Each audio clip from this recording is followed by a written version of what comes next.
కాంగ్రెస్ పార్టీలో చేరికల జోష్ పెరిగింది. బీఆర్ఎస్ కు చెందిన పలువురు ఎమ్మెల్యేలు అధికార పార్టీ వైపు చూస్తున్నారు. తాజాగా గులాబీ పార్టీ ఎమ్మెల్యే దానం నాగేందర్ హస్తంగూటికి చేరారు. అదే బాటలో మరో 7 సిట్టింగ్ ఎమ్మెల్యేలు రెడీ అయినట్టు ఆ పార్టీలో చర్చ జరుగుతున్నది. ఇప్పటికే CM Revanth Reddy special team వారితో ప్రాథమిక చర్చలు కూడా పూర్తయ్యాయి. ఇక చేరిక మాత్రమే మిగిలింది. ఇటీవల సీఎం రేవంత్ రెడ్డిని కలిసిన బీఆర్ఎస్ ఎమ్మెల్యేలంతా కాంగ్రెస్ లోకి వస్తున్నట్టు ఆ పార్టీ కీలక నేతలు చెబుతున్నారు. ఆ జాబితాలో కొత్త ప్రభాకర్ రెడ్డి, సుంతా లక్ష్మారెడ్డి, తెల్లం వెంకట్రావు, ప్రకాష్ గౌడ్, కాళే యాదయ్య, గుడెం మైపాల్ రెడ్డి, మాణిక్రావు ఉన్నట్టు హస్తం పార్టీ నేతలు ప్రచారం చేస్తున్నారు. ఢిల్లీ హైకమాండ్ కూడా బీఆర్ఎస్ బీజేపీ నేతల చేరికలకు అనుమతి ఇచ్చినట్టు తెలిసింది. కానీ చేరికలపై ఆయా ఎమ్మెల్యేలు మాత్రం ఇప్పటివరకు ఎక్కడా అధికారికంగా ప్రకటించలేదు.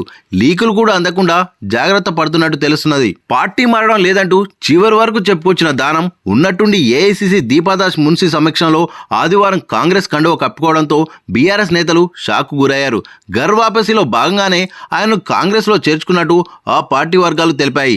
ఇన్నాళ్లుగా పరిపాలనపై ఫోకస్ పెట్టిన రేవంత్ సర్కార్ ఇక నుండి జాయినింగ్స్ ధ్యేయంగా ముందుకు సాగనున్నది. పార్లమెంట్ ఎన్నికలు పూర్తయ్యే వరకు ఇదే విధానం కొనసాగనున్నది.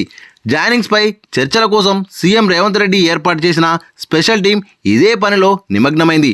ప్రతిరోజు కీలక నేతలు పార్టీ బలోపేతం కోసం కృషి చేసే నాయకుల కదలికలపై ఈ టీం దృష్టి సారించింది. బీఆర్ఎస్ బీజేపీపై అసంతృప్తి వ్యక్తపరిచిన నాయకులతో వెంటనే చర్చలు జరిపి పార్టీలోకి లాగిస్తున్నది.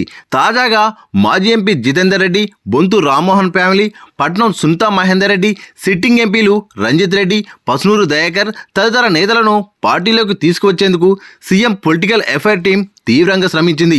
ఈ 7 చేరికల తర్వాత మరికొంతమంది కీలక నేతలను ఆకాష్ కాంగ్రెస్ పేరిట కండువాలు కప్పనున్నట్టు సీఎం రేవంత్ రెడ్డి టీంకు చెందిన ఓ కీలక నేత వెల్లడించారు.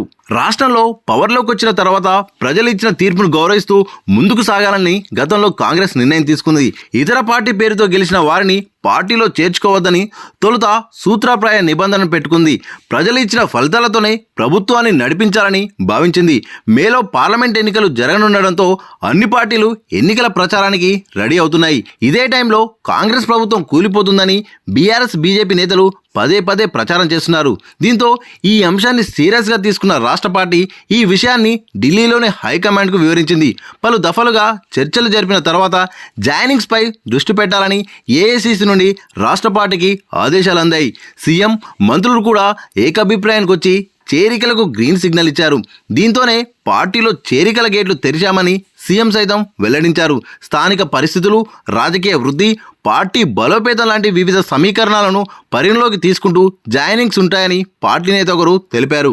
గతంలో కాంగ్రెస్ ఎమ్మెల్యేలను బీఆర్ఎస్ చేర్చుకున్నట్లే ఇప్పుడు కాంగ్రెస్ సైతం అదే విధానాన్ని అవలంబించాల్సిన పరిస్థితులు ఏర్పడ్డాయి. రాజకీయ మనుగడ కోసం చేరికలు తప్పవంటూ పార్టీ నేతలు చెబుతున్నారు. బీఆర్ఎస్ ఎల్పీ విలీనం కోసం 26 మంది ఎమ్మెల్యేలు కాంగ్రెస్లో చేరే వరకు అధికార పార్టీ రాజకీయ వ్యూహాన్ని అమలు చేయనున్నది. గతంలో తమ పార్టీ తరపున ఎమ్మెల్యేలుగా గెలిచిన వారిని బీఆర్ఎస్ చేర్చుకున్నదని, సీఎల్పీని విలీనం చేసుకున్నదని కాంగ్రెస్ నేతలు గుర్తు చేస్తున్నారు. ఇప్పుడు తాము సైతం అలాగే చేస్తామని కాంగ్రెస్ కీలక నేతలు బలంగా చెప్తున్నారు. ఇదే జరిగితే బీఆర్ఎస్ తీవ్రంగా నష్టపోవాల్సి వస్తుంది. మరోవైపు బీఆర్ఎస్ చేసిన తప్పునే కాంగ్రెస్ చేసిందనే విమర్శలు పబ్లిక్ నుండి ఎదురయ్యే ఛాన్స్ ఉన్నది. కానీ కాంగ్రెస్ మాత్రం సీరియస్గా గ్రౌండ్ వర్క్ను మొదలుపెట్టడం గమనార్హం. బీఆర్ఎస్లో కేవలం 12 మంది ఎమ్మెల్యేలు మాత్రమే మిగిల్చాలని అధికార పార్టీ లక్ష్యం పెట్టుకున్నది.